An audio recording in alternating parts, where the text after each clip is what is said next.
You are having a perfectly fine day, just sitting on your couch, feeling pretty good about your life. Then you open your phone and suddenly see a friend just bought a brand new luxury house. You swipe again and someone 5 years younger than you just won a massive CEO award. In less than 30 seconds, your perfectly fine day is ruined, and you feel like an absolute failure. Why is it so incredibly hard to just be happy with what we have without looking at everyone else?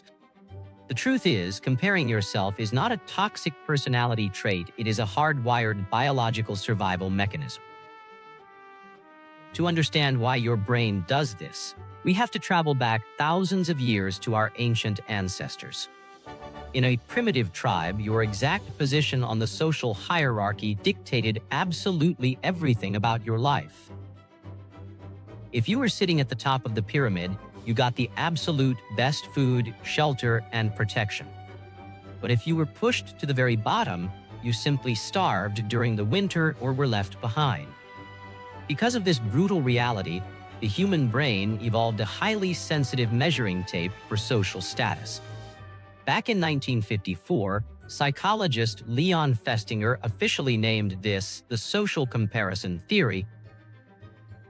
He discovered that humans have an intense, irresistible drive to constantly evaluate their own worth. The problem is, we do not have an objective physical ruler to measure abstract concepts like success. So, to figure out our value, our brain uses the only metric available: the people standing right next to us. We are constantly running a background calculation, desperately asking, am I doing better or worse than them? But how does your brain actually make you feel this status? It uses a powerful chemical called serotonin. Serotonin is the neurotransmitter of confidence. When you perceive your status going up, serotonin floods your system. You feel incredibly calm, secure, and proud, walking around with the absolute certainty that you belong. But what happens when someone who seems vastly superior to you suddenly enters the room? Your brain immediately registers a terrifying drop in your social rank, and it violently cuts off your serotonin supply.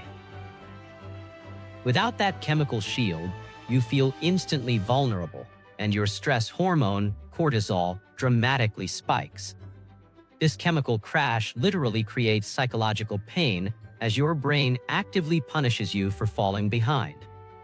It is basically torturing you into climbing back up the social ladder so you do not get abandoned by the tribe. For an ancient caveman living in a tiny group of 50 people, this biological alarm system worked perfectly. But today, this ancient hardware is completely glitching out as we drown in the modern digital world. Historically, your brain only had to compete against the 50 average people living in your local village. Today, your phone forces your primitive brain to compete against the top 0.1% of the entire planet. You are no longer just comparing your life to your slightly more successful next-door neighbor. You are comparing your fitness to supermodels, your bank account to billionaires, and your talents to prodigies. It is a mathematically impossible game to win because there will always be someone on the internet who is better.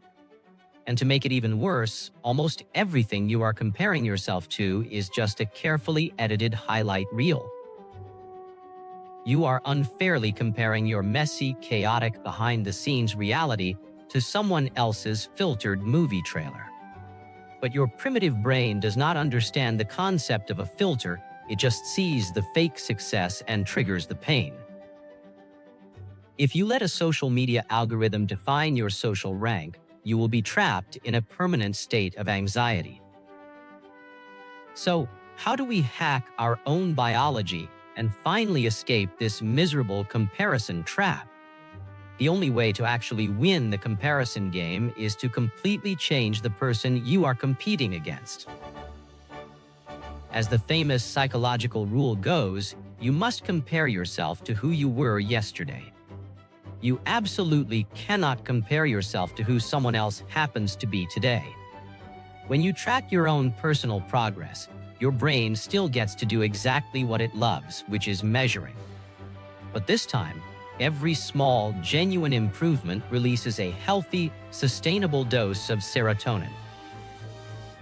Next, you need to aggressively curate your digital environment by unfollowing anyone who triggers that primal status anxiety. Protect your mental space and focus entirely on cultivating your own garden instead of constantly looking over the fence. Finally, practice genuine gratitude to force your brain to scan for what you have rather than panicking over what you lack. Your brain was built to survive in a harsh, ancient world, but you have the consciousness to rise above it. Remember, the only person you ever truly need to be better than is the person you were yesterday. So put the phone away, step out of the illusion, and start running your own race. Thanks for watching. If this helped you understand your mind a little better, subscribe for more. See you next time.